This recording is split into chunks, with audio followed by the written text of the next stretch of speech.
Good afternoon বন্ধুরা, আমি traveller বাবাই। আমরা এখন আছি 80 ফিট বুদ্ধ মূর্তির এখানে। তার কোনো এন্ট্রি ফি নেই।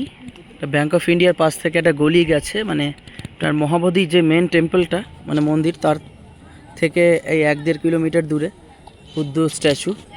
তো এখানে আমরা এখন এন্ট্রি করব। ভেতরে আই থিঙ্ক কোনো টিকিট নেই আমার যতদূর মনে হচ্ছে। এই দেখুন বুদ্ধর মূর্তি দেখতে পাচ্ছেন। আমরা এখানে এখন এসে পৌঁছলাম। এখন কটা বাজে আপনার? এখন বাজে হচ্ছে 1:30, 1:30 নাগাদ এসে পৌঁছলাম। এখান থেকে বেরিয়ে লাঞ্চ করব, করে হোটেলে ফিরবো। আমরা কালকের দিনটাও আছি, মানে আমি গতকাল এসেছিলাম বোধগয়াতে, গতকাল ছিলাম, গতকাল আর বেরোয়নি যেহেতু ফিরতে বিকেল হয়ে গেছিলো। আর আজকে এসছি এখানে। এটা হচ্ছে গ্রেট বুদ্ধা স্ট্যাচু। দেখুন আমি সামনের দিকে এগোচ্ছি, আপনাদের দেখাচ্ছি।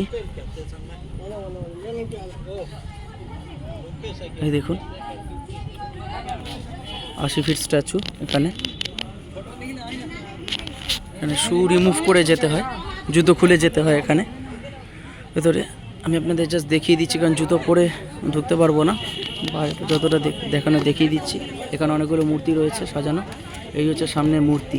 এটার জন্য কোনো প্রবেশ মূল্য নেই, ফ্রিতে ঢুকতে পারেন দাঁড়িয়ে ছবি টবি তোলার জন্য।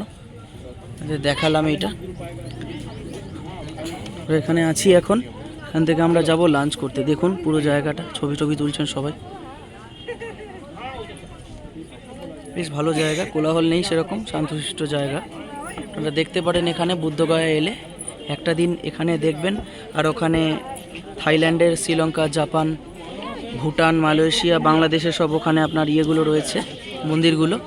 ওটা আজকে কিছু কিছু বন্ধ আছে, যেমন শ্রীলঙ্কা, বাংলাদেশ আর ভুটানের এটা একটু এদিক থেকে বন্ধ আছে, ওদিক থেকে ঢুকতে হবে। আর কোনো মন্দির আজকে দেখতে দেবে না, সেটা আমি জেনে আপনাদের বলবো। আর এই হচ্ছে বুদ্ধ মূর্তির জায়গা, প্রবেশ এখান থেকে প্রবেশ, এখান থেকে ইয়ে হয়েছে। একটা ছোট্ট ভিডিও আপনাদের জন্য। এখানে রিমুভ ইউর শুজ, এখানে শু ইয়ে করে যেতে হবে। কেমন লাগলো ভিডিওটা অবশ্যই জানাবেন। আপনাদের ছোট্ট একটা ইনফরমেশান দিলাম। চ্যানেলটিকে লাইক, শেয়ার অ্যান্ড সাবস্ক্রাইব অবশ্যই করবেন। Thank you.